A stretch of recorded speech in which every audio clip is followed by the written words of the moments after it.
G'day team, Jeremy Britton, 24-hour wealth coach, down on the beach after my sunrise meditation. It's really hot today, so I've got the shirt off, enjoying the breeze, having some fun. And in this last week I've been hanging around with some very interesting people. And I was chatting to a lady the other day, and she knew I was up to about 800 days in a row with my beach meditation. She said, "How's the meditation going?" So it's really good, it's really actually benefited myself. I still down my mind, I quieten my mind. And it's actually helped me a lot with my clients because I can be having a conversation with the client. Because I'm not thinking about my shopping or my own life or what's going on for me, I can be really focused, really present with the client. And I said, it's like I'm connecting with the client. I can really hear not only exactly what they're saying without any of my chatter, but I can sometimes hear what they're not saying, and I can almost feel the thoughts and emotions are actually behind what they're saying to me. At the other end of the table, there's a chickie who's a psychic. And she's been a psychic for like 20, 30 years.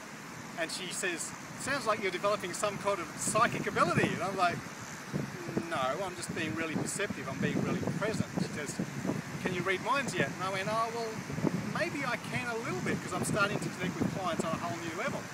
And here's a chick who's a psychic for 30 years. She's like, "Read my mind, read my mind. What am I thinking now? What am I thinking now?" And I'm like, "Man, you bitch." But I sat in that and went, okay, I'm not just going to think of the number that she's thinking of. I'm going to try and think of something that she's not actually thinking at all. And I just sat for a minute and went, okay, I've got something. And it was something that was deep inside of her that she actually had repressed, that she didn't want to think about.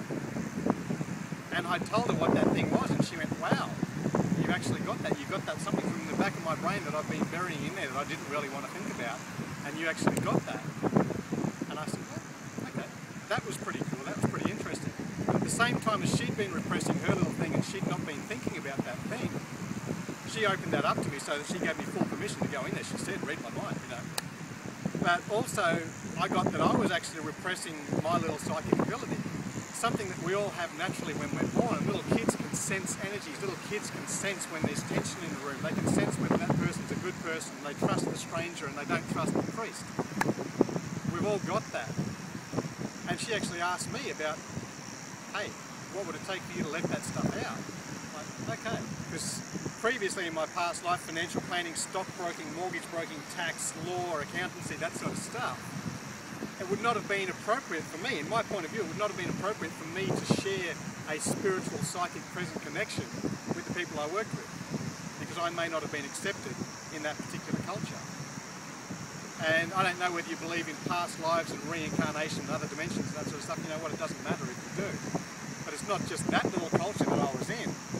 What if I was actually using that ability back in the 1600s or in the 1100s or something like that? I sort of got this vision of myself like, if I existed back then, or maybe I did, maybe I didn't. If I existed back then in the 1200s and I was using this psychic ability and using this pure connection with people, communicating with people without talking, and I might have been burned at the stake, I might have been tortured, I might have been killed for using that. So if I did exist in that time, whether I did or whether I didn't, I would have repressed that out of survival.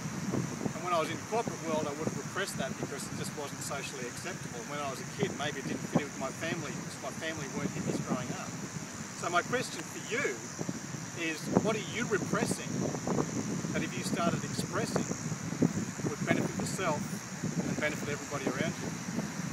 And is it just a fear of not being accepted by these people that stops you from doing that?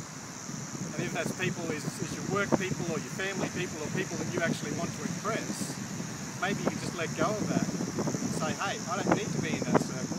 I can step outside of my family circle, I can step outside of my career circle and mix with people who want to benefit, who want to grow, who want to flow." So the question again, what are you repressing that if you started expressing, it changed your world and the whole world around you? I'll leave you with that question and talk to you soon down at the beach or at 24hourwealthcoach.com.